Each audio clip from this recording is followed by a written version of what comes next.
मैंने आयशा को पहली बार अपनी कज़न की शादी में देखा था। वो आज़ाद कश्मीर की रहने वाली थी और मेरी कज़न की यूनी फेलो भी थी। पहली नज़र में ही मुझे उससे मोहब्बत हो गई। मैंने मौका देखते ही उसे प्रपोज़ कर दिया, लेकिन उसने मुझे कहा कि वो शादी से पहले की मोहब्बत पर यकीन नहीं रखती। वो मुझसे कहने लगी कि अगर तुम्हें आपको पसंद हो तो मेरे घर रिश्ता भेज दें। तो मैंने कज़न की शादी के फ़ौरन बाद उसके घर अपने माँ बाप को रिश्ते के लिए भेज दिया। तो उसके घर वालों ने हाँ कर दी और इस तरह हमारी मंगनी भी हो गई। हमारी शादी 2 साल बाद होनी थी, क्योंकि आयशा की पढ़ाई अभी मुकम्मल नहीं हुई थी। आयशा लाहौर की एक यूनिवर्सिटी से मास्टर्स कर रही थी और हॉस्टल में रहती थी। तो मेरी उससे फ़ोन पर बात होती थी। मैंने उसे काफ़ी दफ़ा बोला कि तुमसे मिलने आना चाहता हूँ, मगर वो मुझे साफ इनकार कर देती थी। मुझे कहती थी कि शादी से पहले मिलना जायज़ नहीं है। उसको ऐसी बातों की वजह से मुझे और भी प्यारी लगने लगी थी। उसे अपनी और अपने घर वालों की इज़्ज़त का बहुत ख्याल था। मेरी छुट्टी ख़त्म होने पर मुझे फ्रांस वापस आना था। तो वापस आने से पहले मैंने आयशा को दोबारा ये ख्वाहिश की कि मैं फ्रांस जाने से पहले एक बार तुमसे मिलना चाहता हूँ। तो उसने मुझे कहा कि ठीक है, मैं एयरपोर्ट पर आपसे मिलने आ जाऊँगी। मैं अपनी फ़्लाइट वाले दिन एयरपोर्ट पर 4 घंटे पहले ही पहुँच गया। एयरपोर्ट पहुँचकर मैंने उसे कॉल की तो उसने मुझे कहा कि मैं थोड़ी देर में आती हूँ। 2 घंटे के मुसलसल इंतज़ार के बाद मैंने उसे कॉल की तो उसने मेरा नंबर मसरूफ़ कर दिया। 1 घंटे तक वो मेरा नंबर बार बार मसरूफ़ करती रही। फिर उसने कॉल अटेंड करते ही मुझे कहा कि मैं नहीं आ सकती, आप चले जाओ। इससे पहले कि मैं कुछ और कहता उसने कॉल बंद कर दी। तब मैंने दोबारा कॉल की तो उसका नंबर बंद जाने लगा। मुझे कुछ समझ नहीं आ रहा था कि आखिर वो ऐसा क्यों कर रही है। इतने में मेरी फ़्लाइट का वक्त हो गया और मैं उससे बगैर मिले फ्रांस आ गया। हाँ, आकर मैंने उसे कॉल की तो उसका नंबर फिर से बंद जा रहा था। मैं उसके घर कॉल करने ही वाला था कि मेरे घर से कॉल आ गई। मुझे मेरी अम्मी ने बताया कि आयशा के घर वाले हमारे घर आकर तुम्हारा रिश्ता तोड़ गए हैं। ये सुनकर मेरे पांव तले ज़मीन निकल गई। अम्मी ने मज़ीद मुझे बताया कि आयशा के घर वाले ये कह रहे थे कि ये रिश्ता हमारी बेटी को मंजूर नहीं, इसलिए हम ये रिश्ता यहीं ख़त्म करते हैं। मैंने अम्मी की कॉल बंद की और आयशा के घर कॉल की तो उनका नंबर भी बंद जा रहा था। कि लाख कोशिशों के बावजूद भी मेरा राब्ता आयशा और की फैमिली से नहीं हुआ तो मैं फिर से छुट्टी लेकर पाकिस्तान वापस आ गया। वहाँ पहुँचते ही आयशा के घर आज़ाद कश्मीर चला गया।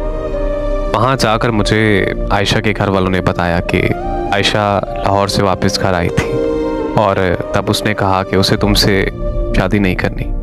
हमने उससे वजह भी पूछी थी, मगर उसने कहा कि मैं जहर खाकर मर जाऊंगी लेकिन वहाँ शादी नहीं करूंगी, इसलिए हमने आप लोगों के साथ रिश्ता तोड़ दिया। उसके बाद वो 2 दिन घर रही और फिर वापस लाहौर चली गई, मगर फिर हमें पता चला कि वो लाहौर पहुंची ही नहीं। हमने उसे बहुत ढूंढा मगर उसका कुछ पता नहीं है। मैं ये सब सुनकर और भी तकलीफ़ में चला गया, क्योंकि मेरे अंदर बहुत सारे सवाल पैदा हो चुके थे कि आखिर उस दिन वो एयरपोर्ट पर क्यों नहीं आई और फिर उसने अचानक मुझसे मंगनी क्यों तोड़ी और अब अचानक कहाँ गायब हो गई है। मैं अपने इन्हीं सवालों के जवाब जानने के लिए अपनी कज़न से मिलने लाहौर चला गया, जो उसकी बेस्ट फ्रेंड हुआ करती थी और आयशा की यूनिवर्सिटी फेलो भी रह चुकी थी। मेरी कज़न ने मुझे बताया कि आयशा यूनिवर्सिटी में एक लड़के से बहुत ज़्यादा प्यार करती है, मगर वो लड़का आयशा के साथ मुखलिस नहीं था। मैंने ये बात आयशा को समझाई थी कि वो लड़का तुमसे प्यार नहीं करता, मगर वो इस बात को समझने तक वो अपना सब कुछ गंवा बैठी थी।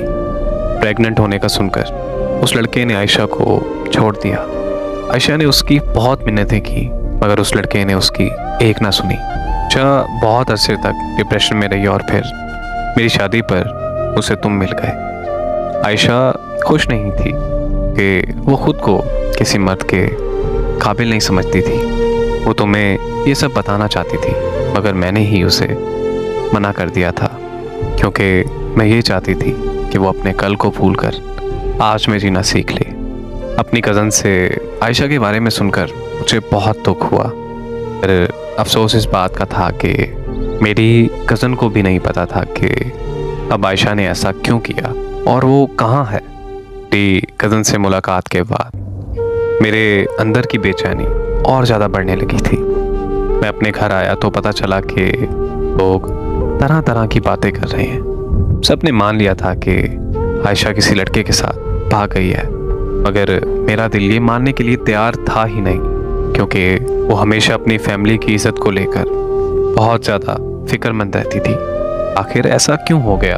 उसने किसी की इज्जत का सोचा ही नहीं। मैंने उसके साथ एक वक्त गुजारा था तो मुझे कभी नहीं लगा था कि वो मुझे पसंद करती है, बल्कि मुझे पूरा यकीन था कि वो मुझसे प्यार करती है। मैं ये सब सोच सोच कर पागल होता जा रहा था। फिर मैंने अपनी कज़न को कॉल की और ये कहा कि मुझे उस लड़के का एड्रेस या नंबर चाहिए जिसने आयशा को धोखा दिया था। मगर मेरी कज़न ने मेरी फ़ौरन कॉल काट दी और फिर मेरी कज़न ने थोड़ी देर बाद मुझे कॉल करके अपने घर बुलाया। मैं अपनी कज़न के घर लाहौर गया था। वहाँ आयशा भी मौजूद थी। आयशा को देखकर मेरी जान में जान आ गई। फिर आयशा मेरे पाँव में बैठ गई और मुझे कहने लगी कि मुझे माफ़ कर दो, मैंने तुम्हारे साथ बहुत गलत किया है। मैंने उसे फ़ौरन चुप करवाया और तसल्ली दी और फिर बाद में ये पूछा कि मुझे बताओ कि आखिर हुआ क्या है। तो वो कहने लगी कि तुम्हारी कज़न ने तुम्हें सब बताया होगा। मैं उस लड़के से बहुत ज़्यादा प्यार करती थी, मगर उस लड़के ने मुझे धोखा दे दिया, मेरा इस्तेमाल करके मुझे छोड़ दिया। मैं हर रोज़ उसे याद करके रोती रहती थी। मुझे लगता था कि मेरी ज़िंदगी अब ख़त्म हो चुकी है। फिर पता नहीं तुम कहाँ से मेरी ज़िंदगी में आ गए। मुझे इज़्ज़त दी, मुझे बहुत सारा प्यार दिया, मुझे जीना सिखाया। हमारी मंगनी के बाद मैं भी तुमसे मिलना चाहती थी, मगर मुझे लगता था कि अगर मैं तुमसे शादी से पहले मिलूंगी तो तुम भी मुझे उसकी तरह इस्तेमाल करके छोड़ दोगे। मैं मानती हूँ कि तुम्हें लेकर ये सोच मेरी गलत थी। मेरे साथ जो हुआ उसके बाद मेरे अंदर एक खौफ सा तारी हो गया था। मैं तुमसे मिलने के लिए एयरपोर्ट आ रही थी कि अचानक उस लड़के की कॉल आ गई।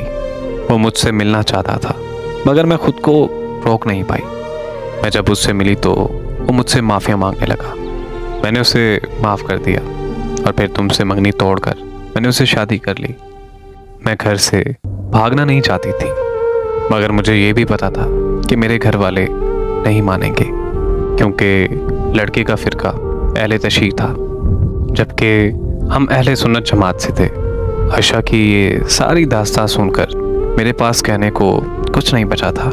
वहाँ से निकलते वक्त आयशा ने हाथ जोड़कर दरख्वास्त की कि मैं कभी किसी से उससे होने वाली मुलाकात का जिक्र नहीं करूं। आयशा से मिलकर मुझे इश्क से और आयशा से बेहद नफ़रत हो गई थी।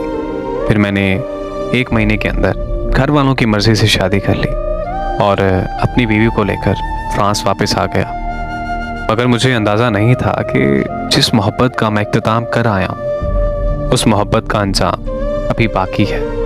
3 महीने बाद मेरी कज़न की कॉल आई और उसने कहा कि आयशा तुमसे बात करना चाहती है, मगर मैंने अपनी कज़न से यह कहकर कॉल बंद कर दी कि मुझे अब उससे कोई बात नहीं करनी। अगले दिन फिर कज़न की कॉल आ गई और उसने कहा कि मैं उसकी ये कॉल सुनते ही पाकिस्तान के लिए रवाना हो गया। कज़न ने मुझे कॉल करके बताया कि ये सच है कि आयशा की ज़िंदगी में एक लड़का आया था जो आयशा को प्रेग्नेंट कर छोड़ गया था, मगर वो लड़का आयशा की ज़िंदगी में दोबारा कभी नहीं आया, बल्कि जिस दिन आयशा ने तुमसे मिलने एयरपोर्ट पर आना था उसी दिन आयशा को पता चला कि उसे कैंसर है और उसकी कैंसर की आखिरी स्टेज चल रही है। उस दिन मैं आयशा के साथ ही थी। वो बहुत रोई, मगर अपने लिए नहीं, तुम्हारे लिए, क्योंकि वो जानती थी कि तुम उसकी मौत का सदमा बर्दाश्त नहीं कर पाओगे। आयशा को कैंसर अबॉर्शन ठीक ना होने की वजह से हुआ था। अबॉर्शन के बारे में किसी को पता ना चले, वो सब कुछ छोड़कर मेरे घर आकर रहने लगी।